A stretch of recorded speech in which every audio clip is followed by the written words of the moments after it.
오늘은 시편 49편 1절부터 20절까지의 말씀을 함께 나눠보겠습니다. 신자들이 신앙생활을 하면서 갖게 되는 억울함이 담긴 궁금증 하나가 있습니다.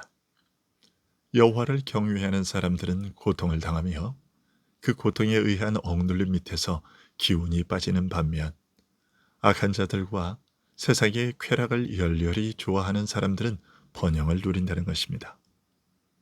오늘 본문인 시편 49편은 이런 의아함과 의문에 대한 답변이라고 할 수 있습니다. 먼저 1절부터 4절에서 시인은 자신이 이제부터 고하는 말은 마음에 잘 새겨들어야 하는 중요한 말이니 귀 기울여 들으라고 외칩니다. 뭇 백성들아, 이를 들으라. 세상의 거민들아, 모두 귀를 기울이라. 귀천 빈부를 막론하고 다 들을지어다. 내 입은 지혜를 말하겠고 내 마음은 명철을 작은 소리로 읊조리리로다. 내가 비유에 내 귀를 기울이고 수금으로 나의 오묘한 말을 풀리로다. 여기서 4절은 악인의 번영과 의인의 고난과 어려움을 오묘한 말, 즉 수수께끼라 말하고 있습니다. 시인은 이제부터 자신이 이 수수께끼와 같이 난해한 일에 대하여 설명하겠다고 말하고 있습니다. 이어서 5절에서는 죄악이 나를 따라다니며 나를 애워싸는 환난의 날을 내가 어찌 두려워하리야 라고 말합니다. 원수가 사방에서 자기를 애워싸고 가장 고통스러운 형편에 처한 경우에도 낙심하지 않고 두려워하지 않는다고 말합니다. 이제 자신이 풀어줄 수수께끼와 같은 악인의 형통과 의인의 고난의 이유와 결말을 알고 나면 경건한 자들은 누구나 시인 자신과 같이 5절의 담대함을 갖게 될 것임을 말하고 있는 것입니다. 그러면서 먼저 첫 번째 수수께끼, 즉 지금 이 세상에서 누리는 악인의 형통의 결말이 무엇인지 말합니다. 6절부터 8절까지입니다. 자기의 재물을 의지하고 부유함을 자랑하는 자는 아무도 자기의 형제를 구원하지 못하며 그를 위한 속전을 하나님께 바치지도 못할 것은 그들의 생명을 속량하는 값이 너무 엄청나서 영원히 마련하지 못할 것임이니라. 자신의 물질적 부요함을 신뢰하고 그것에 자기 인생의 모든 것을 내어 맡기고 현세적인 만족과 육신의 안일함을 좇는 자들이 있는데, 그들은 자신들이 가진 그 모든 물질을 바치더라도 다른 사람의 생명을 건질 수 없으며 심지어 자신의 생명조차 구원할 수 없다는 사실을 모르고 있다는 것입니다. 그 많은 물질로도 자신의 생명조차 구할 수 없는 그 이유는 그가 가진 모든 것으로도 살 수 없을 만큼 그 생명의 값이 너무 엄청나기 때문입니다. 심지어 죽을 때까지 그 비용을 마련하려 해도 마련할 수 없을 정도입니다. 그것은 그가 하나님께 죄의 빚을 지고 있기 때문입니다. 7절에서 그를 위한 속전을 하나님께 바치지도 못할 것이라 하는 말이 그것입니다. 사람들에게야 아무 빚진 것이 없고 도리어 사람들이 그에게 빚을 지고 있을 정도로 부유합니다. 하지만 그가 모르고 있는 것이 하나 있습니다.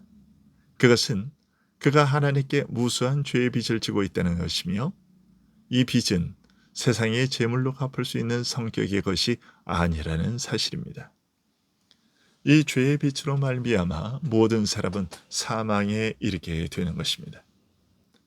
그런데 자기 재물을 의지하고 부유함을 자랑하는 자는 자신이 가진 그것으로 자신의 생명을 연장하고 자신에게는 죽음이 오지 않을 것처럼 여기며 삽니다. 9절부터 11절까지 해서 시인은 이런 그들의 자세를 지적함과 동시에 그들의 생각과는 달리 모든 사람이 결국은 다 죽음을 맞이한다는 사실을 그들과 우리 앞에 제시합니다. 9절부터 12절입니다. 그가 영원히 살아서 죽음을 보지 않을 것인가? 그러나 그는 지혜 있는 자도 죽고 어리석고 무지한 자도 함께 망하며 그들의 재물은 남에게 남겨두고 떠나는 것을 보게 되리로다. 그러나 그의 속 생각에 그들의 집은 영원히 있고 그들의 거처는 대대에 이르리라 하여 그들의 토지를 자기 이름으로 부르도다. 사람은 존귀하나 장구하지 못하며 멸망하는 짐승 같도다. 이런 사실을 생각지 않고 자기가 가진 부유한 재물이 자신을 살게 할 것이라 여기는 자들에게 시인은 다시 한번 일침을 가합니다. 13절과 14절입니다. 이것이 바로 어리석은 자들의 길이며 그들의 말을 기뻐하는 자들의 종말이로다. 그들은 양같이 수월에 두기로 작정되었으니 사망이 그들의 목자일 것이라. 정직한 자들이 아침에 그들을 다스리리니 그들의 아름다움은 소멸하고 수월이 그들의 거처가 되리라. 하지만 그들과는 다른 종류의 죽음을 맞이하는 사람들도 있습니다. 15절입니다. 그러나 하나님은 나를 영접하시리니 이러므로 내 영혼을 수월의 권세에서 건져내시리로다. 하나님의 영접을 받는 자들입니다. 이들은 죽음에서 건짐을 받습니다. 어떤 자들이 하나님의 영접을 받을까요? 자기 재물을 의지하고 부유함을 자랑하는 자와 다른 생각을 가지고 살아가는 사람들입니다. 곧 재물의 부유함은 사람의 생명을 살리는 데 아무런 쓸모가 없으며 오직 하나님께서 생명을 주관하신다는 사실을 알고 그분을 경외하며 그분께 자신의 삶과 생명을 내어 맡기고 의지하는 자들입니다. 이런 자들이 하나님의 영접을 받고 사망의 권세에서 건짐받습니다. 시편 49편의 시인이 바로 이런 자입니다. 이런 사실을 깨달은 시인은 자신과 같은 부류의 사람들에게 이상의 결론을 반복하며 권면합니다. 16절부터 19절입니다. 사람이 치부하여 그의 집에 영광이 더할 때에 너는 두려워하지 말지어다. 그가 죽음에 가져가는 것이 없고 그의 영광이 그를 따라 내려가지 못함이로다. 그가 비록 생시에 자기를 축하하며 스스로 좋게 함으로 사람들에게 칭찬을 받을지라도 그들은 그들의 역대 조상들에게로 돌아가리니 영원히 빛을 보지 못하리로다.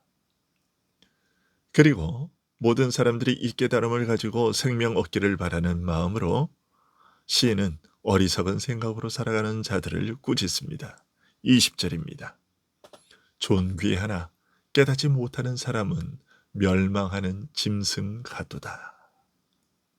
앞서 2절에서 시인은 이제부터 자신이 전하는 말은 귀천 빈부를 막론하고 다 들어야 하는 말이라 했습니다. 그 이유는 귀하고 부한 자들은 자신들이 가진 것으로 인하여 교만해져서 자신들이 가진 것으로 구원을 얻을 수 있다 여기고 반대로 선하고 빈한 자들은 이 땅에서 귀하고 부한 자들의 그런 삶의 모습을 보며 그들을 부러워하고 그들이 가진 것과 동일한 생각을 하며 미래에 대한 소망 대신에 현세의 복을 더 사모하고 바라기 때문입니다. 세상 사람들은 재물이나 명예가 부족하기 때문에 불행한 것이라 생각합니다. 하지만 그들이 불행한 진정한 이유는 재물이나 명예나 권력 같은 것들에 관하여 그들이 분명하고 올바른 판단을 내릴 만한 능력을 지니고 있지 못하기 때문입니다.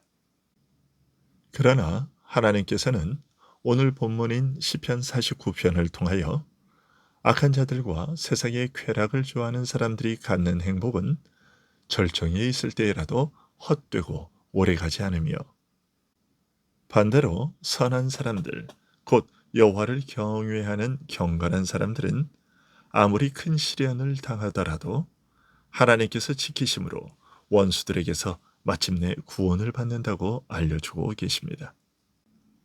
우리의 하나님 아버지께서 알려주신 이 사실을 굳게 믿고 끝까지 여호와를 경외함으로 의의 길을 걸어가는 자들이 되기를 진심으로 소원합니다.